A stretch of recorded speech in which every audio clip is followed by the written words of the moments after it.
What's up guys, it's Nathan Larsen, and in this video I'm going to be showing you very quickly how to prepare your session for a mixing engineer. I'm going to tell you some do's and some don'ts, so make sure you watch all the way till the end. Okay, so I have Logic open here, I have my session, and as you can see this is a very large session, over 100 tracks. So what I want to do first is actually cover a couple don'ts, some things that you really need to make sure that you do not do.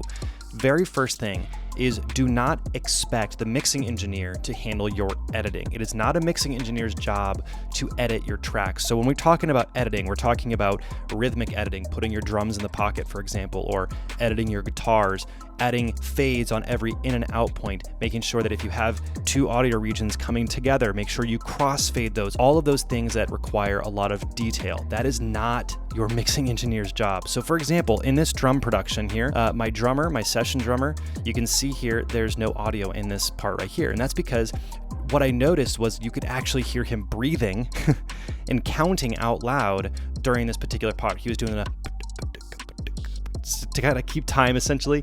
So obviously you can't have that in your production, so you need to cut that out and you need to add the fades appropriately. So obviously as you can see here, I have fades there on all of these parts. On the every in and out point, there are already fades here at the back end portion of this as well. This also goes with pitch correction. It's not the mixing engineer's job to pitch correct your production, so make sure you do that. Number two, big don't expect that if your production sounds like crap, that your mixing engineer is going to make it not sound like crap. And I know this would probably be really basic, but I can tell you, because I'm friends with mixing engineers and I'm a producer myself, it is that mixing engineers very, very often are sent productions that sound horrible, and the producer has this expectation that, well, I mean, you can just fix that, can't you?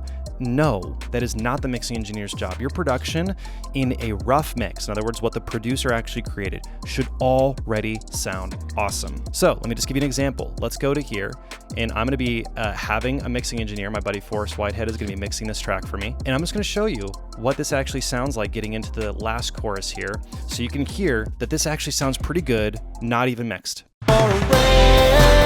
Who's to say it's over when you wait? Baby, love is always worth the wait. So obviously, is this mixed? No, it's not. Does it sound awesome already? Yes. Your production should already sound awesome before you send it to a mixing engineer. Okay, I'm gonna get off my pedal still now. Let's actually talk about how to actually prepare your session. So obviously, as I mentioned, adding fades, crossfades, all that stuff, make sure you're doing all of that. But let's talk about some of the logistics to make sure that you are sending your tracks to your mixing engineer in a way that is going to make sense, that's not gonna overwhelm them, and they're not gonna be looking at you like, what on earth, what is this? So the very first thing is organization is super, super important. When you're working with a production of this size in particular, what I try to do is try to set it so that I have all of my vocals going to a folder that's going to be my vocal tracks. All of my instrumental stuff, instrumental, drums, drums. So that way, when my mixing engineer is looking at it, he's not seeing 100 and something tracks all just like in a folder. Instead, he can see the individual folders where the individual things are, where he can drop those into his session, and boom, we're ready to go. Okay, so there's that.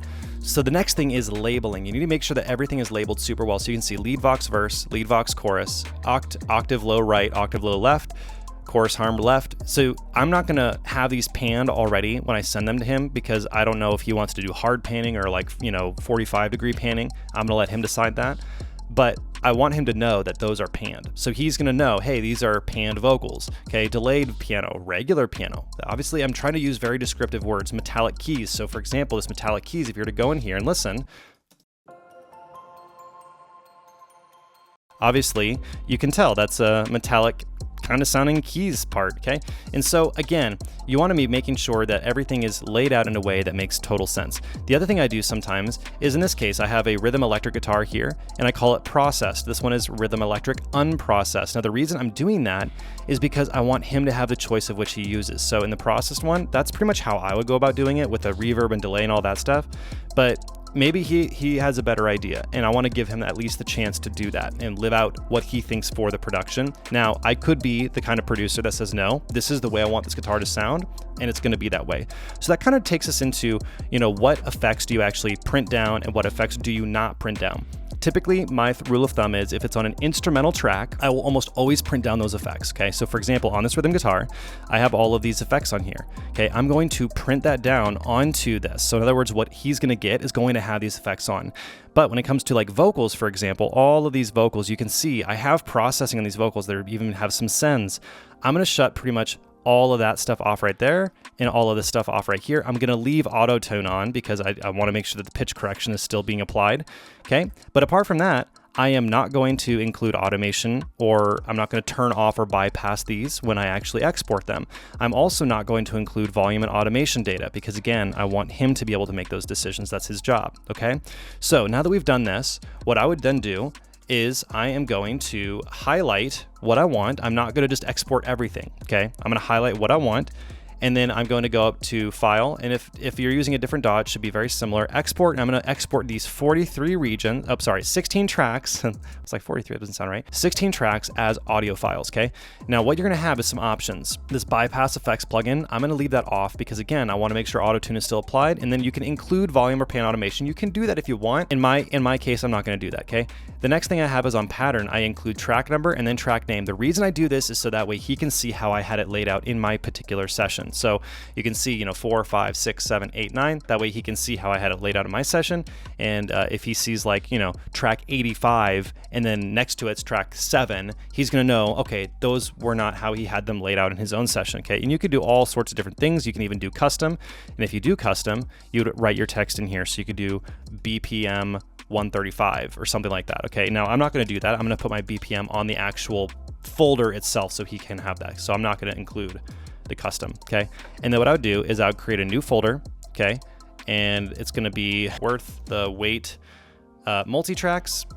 That's folder 1. And then within this folder, I'm going to include another one called vocals. Okay. And then I'm going to click export. Now I've personally already done this for this particular track, so I'm not going to do that right now, but you would do that and it's going to take a couple minutes to do it. And then I would do the exact same thing for the instrumental. Go down here, grab all of my instrumental stuff. Maybe this all the way down. I'm not including the drums. Same thing. Command E is going to get me to the export. I'm going to do the same thing. Now what I'm going to do is go to these multi-tracks. I'm going to create another folder, and that folder is going to be called instrumental, and then I'm going to export those. It's going to take a few minutes, and I'm going to go down here to my drums, and then I'm going to grab all my drums, and then I'm going to send those. Okay. Now in this particular case, I have different drum sections and whatnot. So you can see here, you've got this program drums, live kit, and then a lo-fi kit. Now I might want to send those to 3 separate folders within my drum folder. So again, the main thing is try to get extremely organized.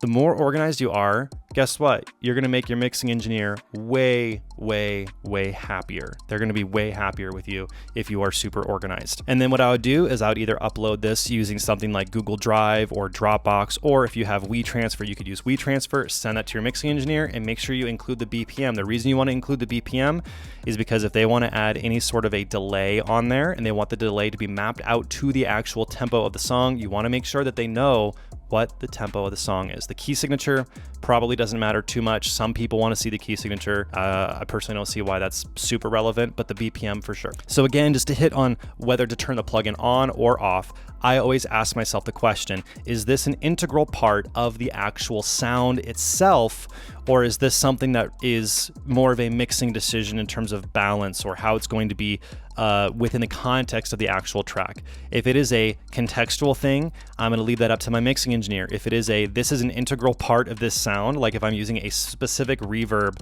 on like a vocal throw, then guess what? I'm going to make sure that I leave that reverb on. But if it's something that's not super specific, I'm not going to apply that. So that is the very quick rundown on how you can prepare and export and have your entire session completely prepared for a mixing engineer. If you found this valuable, make sure you subscribe to the channel. And if you're looking to level up your own production skills, you should check out my course Producer Accelerator, link down below or somewhere here on the screen. We'll see you in the next one.